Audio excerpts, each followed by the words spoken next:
여러분, 산소하면 뭐가 떠오르세요? 당연히 생명. 우리 존재에 없어서는 안 될 필수 조건이죠. 그런데 말이죠. 만약에 이 고마운 친구가 사실은 우리를 위협하는 가장 무서운 적이 될 수도 있다면 믿으시겠어요? 실제로 한 책에서는 산소를 이렇게 표현하더라고요. 삶과 죽음을 관장하는 절대자라고요. 와, 이 한 문장이 산소의 두 얼굴을 정말 제대로 보여주는 것 같지 않나요? 아니, 대체 어떻게 우리가 숨쉬는 이 공기가 우리를 살리기도 하고 동시에 해칠 수도 있다는 걸까요? 자, 오늘 바로 그 흥미진진한 역설의 비밀을 한번 파헤쳐 보겠습니다. 우선 산소의 좋은 점부터 알아봐야겠죠? 우리에게 꼭 필요한 영웅, 바로 지킬 박사 같은 산소의 모습부터 만나보시죠. 우리가 숨쉬는 공기 중에 산소가 약 21% 정도 되잖아요. 이게 바로 우리 몸이라는 엔진을 쌩쌩 돌리는 핵심 연료인 셈이에요. 우리가 먹는 음식을 에너지로 바꿔주거든요. 얼마나 중요하냐면 딱 30초만 산소 공급이 안 돼도 뇌세포가 파괴되기 시작할 정도니까요. 정말 절대적이죠.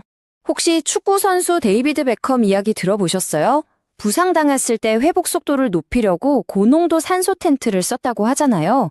이게 바로 산소의 놀라운 치유 능력을 보여주는 아주 좋은 예시죠. 산소가 적혈구를 더 많이 만들게 도와서 다친 곳이 빨리 낫게 하는 거예요. 자, 여기까지가 우리가 아는 산소의 밝은 모습이었어요. 하지만 동전에도 양면이 있듯이 산소에게도 아주 어두운 이면이 있습니다. 지금부터는 우리 몸 안에서 조용히 벌어지는 전쟁, 산소의 또 다른 얼굴인 하이드를 만나볼 시간입니다. 이 전쟁을 일으키는 주범, 그 이름은 바로 활성산소입니다.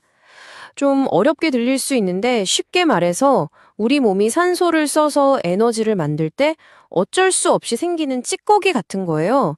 근데 이게 그냥 찌꺼기가 아니라 아주 불안정해서 주변을 마구 공격하는 그런 녀석들이죠. 근데 이 활성산소도 진짜 두 얼굴을 가졌어요. 적당히 있을 때는요, 우리 몸에 들어온 나쁜 세균이나 바이러스를 없애주는 고마운 군인 역할을 해요. 그런데 이게 너무 많아지면 문제가 생기는 거죠.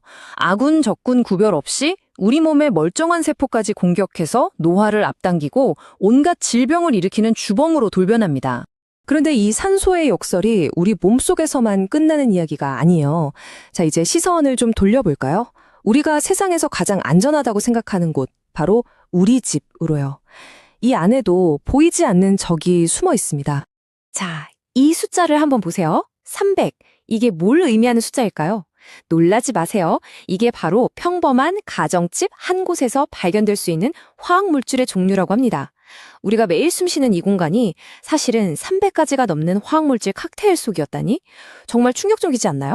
생각해보세요. 새 가구 들여놨을 때 나는 그 특유의 냄새, 또 집안을 향기롭게 해주는 방향제, 그리고 누군가 피우는 담배 연기까지 사실 이 모든 것들 안에 포르말데히드, 프탈레이트, 벤젠 같은 이름도 어려운 독성 물질이 숨어 있는 거예요. 우리 생활과 정말 가깝게요.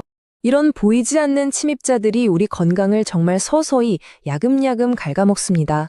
포르말데히드는 눈을 따갑게 하고 폐를 자극하고요. 프탈레이트는 생식 기능에 문제를 일으킬 수 있어요. 특히 벤젠은 아이들의 백혈병 위험을 무려 5배나 높인다고 합니다. 이게 심해지면 다중화학물질 과민증이라는 정말 무서운 병으로 이어질 수도 있습니다. 향이 나는 것은 당신을 해칠 수 있다. 이 말이 참 의미심장하죠. 우리가 그냥 좋다고만 생각했던 그 향기가 사실은 우리 건강에 보내는 경고 신호일 수도 있다는 것 꼭 기억해야겠습니다. 자, 그럼 이렇게 보이지 않는 적들 앞에서 우린 그냥 당하고만 있어야 할까요? 당연히 아니죠. 지금부터 여러분의 공간을 다시 상쾌한 공기로 가득 채울 수 있는 아주 간단하면서도 효과적인 방법을 알려드릴게요. 해결책은 생각보다 정말 간단해요. 첫 번째, 화학물질 사용을 줄이는 겁니다. 인공적인 향이 나는 제품 대신에 가능하면 천연 성분이나 향이 없는 제품을 고르는 거죠. 그리고 두 번째, 이건 정말 중요해요. 바로 환기입니다. 그냥 창문만 활짝 열어서 공기를 바꿔주는 것만으로도 우리 집 공기는 완전히 달라질 수 있습니다. 오늘의 이야기는 우리에게 이런 질문을 던지는 것 같아요. 우리가 편리함을 쫓는 동안 혹시 눈에 보이지 않는 대가로 건강을 내주고 있는 건 아닐까요?